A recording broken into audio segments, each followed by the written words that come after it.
Hello friends, तो आज हम पढ़ेंगे एंजाइना या एंजाइना पेक्टोरस क्या होता है इसके बारे में। ठीक है, तो एंजाइना जो पेक्टोरस है उसमें क्या हो जाता है, अपनी जो हार्ट की कोरोनरी आर्टरी डिजीज है, ठीक है, हार्ट की जो कोरोनरी आर्टरी होती हैं वो क्या हो जाती हैं, नैरो हो जाती हैं, उनमें उनमें क्लॉट बन जाता है या उनमें प्लग फॉर्मेशन हो जाता है। ठीक है, या ये कह सकते हैं। ठीक है, तो जैसे कि आप यहाँ पे देख रहे हैं, यहाँ पे ये चित्र है, इसमें देख रहे होंगे कि इसकी जो ये जो है, ठीक है, ये जो है क्या, कोरोनरी आर्टरी है जो हार्ट को ब्लड और ऑक्सीजन सप्लाई कराती हैं, ब्लड ऑक्सीजन और न्यूट्रिशन ये सब चीज़ सप्लाई कराती हैं। तो उसमें क्या हो जाता है, प्लग फॉर्मेशन हो जाता है, जिसके कारण क्या होता है, हार्ट को ब्लड सप्लाई नहीं हो पाती है ठीक से।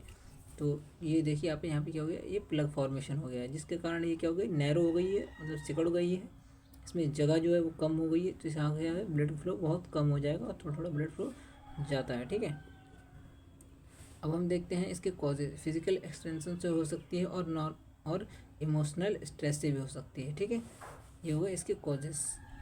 और आगे हम देखते हैं कि ये कैसे होती है। इसके सिम्टम्स थोड़े से देख लेते हैं।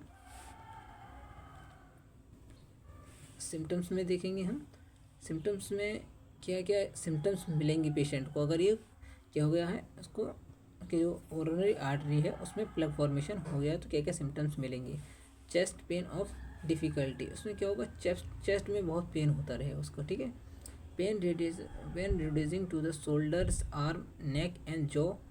ठीक है, क्या होगा, उसका जो पेन है वो रिड्यूस होगा, कहाँ पर जाएगा, शोल्डर में जाएगा, लेफ्ट शोल्डर में। ठीक है, लेफ्ट शोल्डर से जाएगा आर्म में जाएगा, ठीक है, हमारी आर्म से होगा, नेक में जाएगा, नेक से जॉ में जाएगा। ठीक है, और सकता है उसे। ठीक है, ऐसे हो सकता है, ये हो सकता है। अब देखते हैं पेन कैसे रिड्यूस होता है। ठीक है, अब यहाँ पर जैसे बताया कि हार्ट जो है हमारा क्या होता है, लेफ्ट साइड होता है हल्का सा, तो मीडियस्टर्नम में प्रेजेंट होता है, ये भी आप जानते हैं अच्छे से। जब वो लेफ्ट साइड है तो क्या होगा, पेन भी कहाँ जाएगा, रिड्यूस होगा, लेफ्ट साइड ही होगा।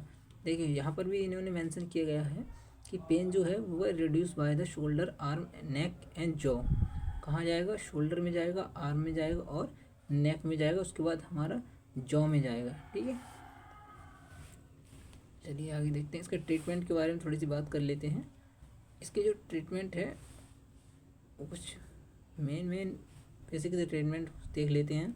जैसे कि रेस्ट, किसी पेशेंट है अगर वो ज़्यादा वर्क करता है या फिर ज़्यादा चलता फिरता है तो क्या होता है, उसको ऑक्सीजन या न्यूट्रिशन की या ब्लड सप्लाई की ज़्यादा ज़रूरत होती है, तो ब्लड फ्लो बढ़ता है, ब्लड का जो सर्कुलेशन है वो बढ़ता है, तो उससे ज़्यादा दिक्कत होती है।